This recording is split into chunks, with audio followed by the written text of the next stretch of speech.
Si vamos a la data del 2020 versus el 2019, la cantidad de postulantes, dado que el SAT fue opcional, aumentó de manera absurda. Porque además es difícil para las universidades también discernir solo con las notas del colegio. De hecho, el SAT era para ellos uno de los mejores indicadores para predecir el éxito de sus alumnos en la universidad. Yo soy Alonso Alegre, director académico. Y yo soy María Paz Reboredo, directora de Counseling de Educa College Prep. Y hoy vamos a hacer una actualización a nuestro video de la obligatoriedad del SAT para ver qué universidades nuevas se han unido a esta tendencia. Un poco la idea de la conversación de hoy día y el motivo por el cual quería tener esta reunión es hablar de la obligatoriedad del SAT. Ya hace unos meses conversamos previendo lo que se venía para este ciclo de admisiones 2024, los chicos que postulan este diciembre de 2024, y dijimos, oye, por si acaso, tengan en cuenta que tales universidades se van a volver obligatorias para ustedes que van a postular este 2024. De hecho, ese video lo grabamos en el 2023, ¿no? Y ya de hecho en ese momento habían ciertas universidades en el 2023 que desde el 2022 o antes Anunciaron ya que iban a ser obligatorios. y que eran obligatorias. O sea, Sí. hablábamos de que chicos que han postulado en el 2023 a universidades como MIT, como Georgetown, como Caltech, las universidades del sistema público de Florida, del sistema público... Esas nunca dejaron de ser obligatorios, incluso en la pandemia. Exacto. No sé si te acuerdas. Por supuesto. Del sistema público de Georgia, o sea, Georgia Tech, tuvieron que mandar sus SATs, ¿no? Pero, ¿por qué este año las cosas cambiaban un poco? Porque en el 2020, cuando viene la pandemia y las universidades se ven forzadas a ejercer políticas de flexibilidad para el SAT, lo hacen por un periodo de generalmente 4 años. Es decir, para todos los alumnos que en ese momento en Estados Unidos, por así decirlo, están en high school, les dicen, ok, a ustedes vamos a exonerarlos de tener que obligatoriamente mandar el examen.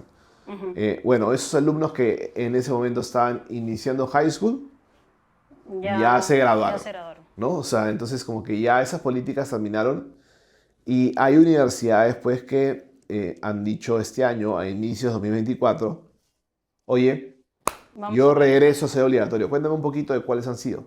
Sí, de hecho este año hay varias que han regresado, como bien mencionas, a la obligatoriedad del SAT. Por más que ya, o sea, se venía viendo que había un incremento importante de la cantidad de alumnos que mandaban el SAT por más que no era obligatorio, ya muchas lo han vuelto a poner como un requisito, digamos, ya explícito dentro de sus páginas como Brown, Harvard, Dartmouth, o sea, varias de las Ivy Leagues, Yale, NYU, Stanford lo acaba de poner la semana pasada, o sea, es algo súper nuevo, ¿no?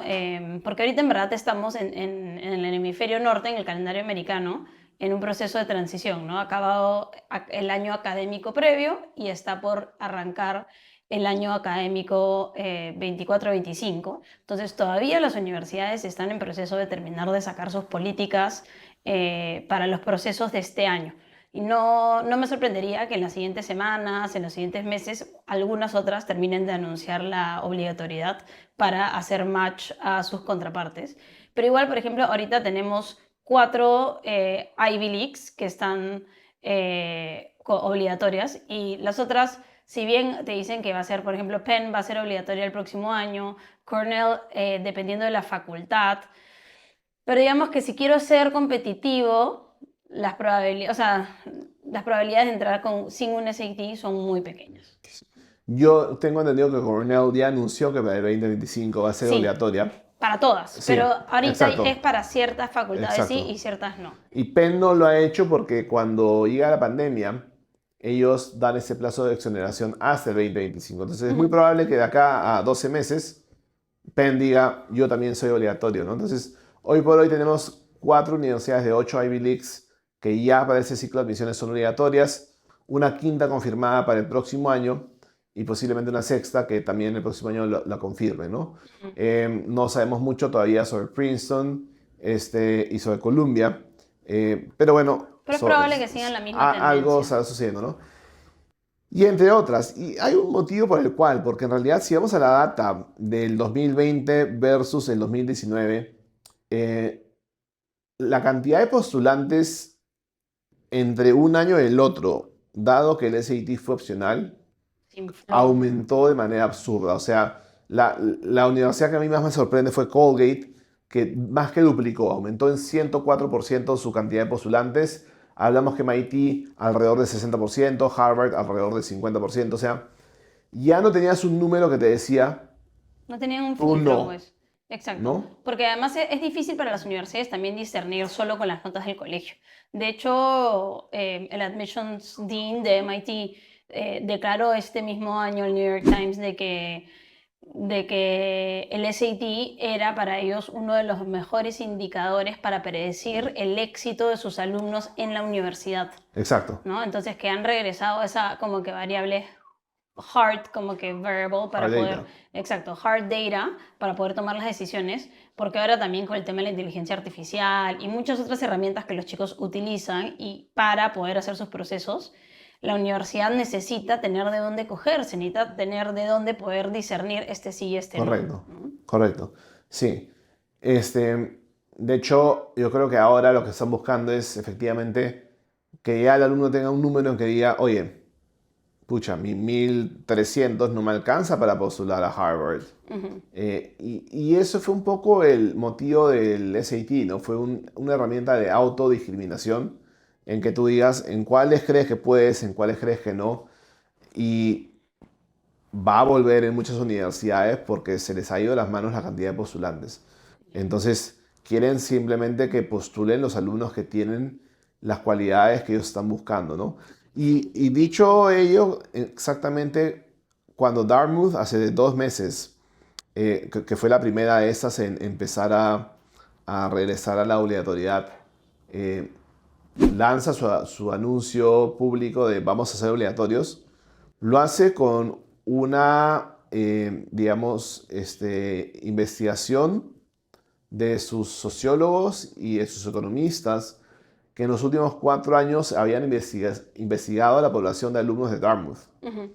y habían podido predecir que los que mayor éxito habían tenido en la universidad habían sido los que mejor SATs habían tenido. Y hay que entender un poquito el por qué. O sea, por qué el que tiene un buen SAT es el que le da mejor en la universidad. Es un poco extraño esa idea.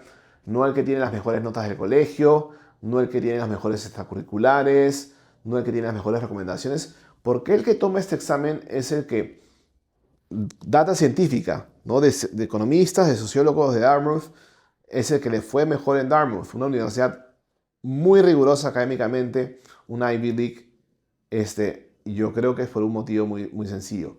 El alcanzar un puntaje súper alto en el SAT, los puntajes que esas universidades se suelen pedir, se obtiene únicamente con una palabra, compromiso.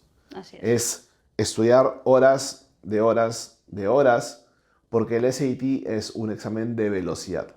No es un examen de memoria, como podría ser, no sé, un biología, no es una IGCSE, no es una IB, no es una IP, es un examen de velocidad. Entonces, si tú quieres llegar a un puntaje de 1500 que te piden las Ivy Leagues, requieres pues ponerle 200, 300 horas de estudio. Yo Y creo que también ahí las universidades, como tú dices, miden ese compromiso que tiene el alumno durante cuánto tiempo estuvo estudiando para Ujú. llegar a ese puntaje, porque es un examen que se tiene que aprender a tomar, Exacto, ¿no? Incluso los mismos americanos no es que lo que hice en el cole ya voy y lo tomo. para nada. No, hay que aprender, hay que dedicarle, hay que ponerle Exacto. tiempo, hay que planificarse con anticipación, ¿no? Entonces, todas esas características son las que finalmente hacen un buen estudiante. Exacto. Yo creo que es un examen que mide mucho el grit, ¿no? La resiliencia. Y finalmente lo que yo les explico a los padres cuando hablamos del SAT. Si un alumno logra sacarse esos puntajes porque ha estudiado esa cantidad de horas, el día de mañana que estén en un curso en que les digan, oye, para dentro de 2 semanas tienes que leerte un libro de 300 páginas, lo va a hacer, ¿no? Claro. El alumno que dice desde ahora, oye, no, yo no quiero estudiar para el SAT porque, ay, no tengo el tiempo, no, Qué qué flojera. flojera, ¿no? es probable que cuando le digan tienes que leer un libro de 300 páginas diga lo mismo, Lo qué mismo. flojera, voy a buscar un resumen online, voy a ver las notas de mi amigo. Entonces, justamente ese es el motivo por el cual las universidades están diciendo este examen me permite predecir el éxito. Y lo están no solamente tomando como obligatorio, sino que ahora le están dando un mayor peso Mucho más en el importante. proceso de admisión, una ponderación mayor a la que solía tener antes. Sí, definitivamente es un criterio súper importante, como dices. O sea, ya si el alumno no tiene el compromiso, el tiempo, la organización, las ganas de tomar un SAT, es porque probablemente no sea un buen fit para una universidad altamente competitiva, ¿no? Entonces es una discriminación incluso del mismo alumno, o sea, ellos mismos se discriminan, oye, ya no puedo ir a esta universidad porque no me provoca tomar el SAT. Ok, ¿no? Ahora, siempre hay excepciones.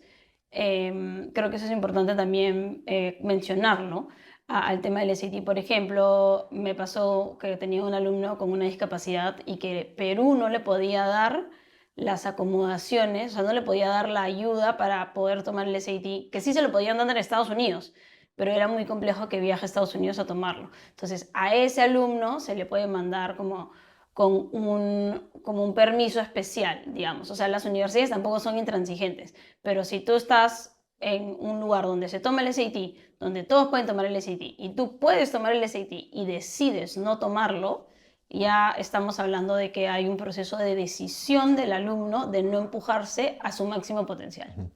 Claro, o sea, lo que te refieres es que en ciertos casos se puede argumentar el por qué yo no puedo tomar el SAT. ¿No? El por qué, en mi caso, no es una herramienta que mide mi capacidad realmente de desempeñarme.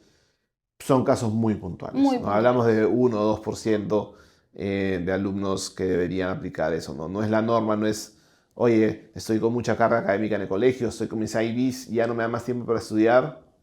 Creo que yo no debo hacer el SAT, ¿no? Claro. Y seguramente grabemos un video futuro en algunos meses con una Una reactualización actualización. de este video que creo que va a tener muchas series, porque la verdad que cada vez es más y más universidades que van a ir regresando a esta política, digamos, llamémosla política 2019, en donde era obligatorio en casi todas las universidades mandar el SAT, porque buscan así al alumno indicado. Claro, yo creo que la tendencia es clara, ¿no? Mientras más avanza el tiempo, más vamos a regresar a los procesos de postulación previos a la pandemia, porque en principio ya tienes un pool de alumnos que no se vio afectado por esas variables o por esas restricciones que hubo en su momento, y las universidades necesitan tener más herramientas para poder clasificar y para poder predecir si es que el alumno va a ser un buen fit, ¿no? Entonces, ya es una tendencia que no solamente ya es real, como estamos viendo, ya sucede, pero que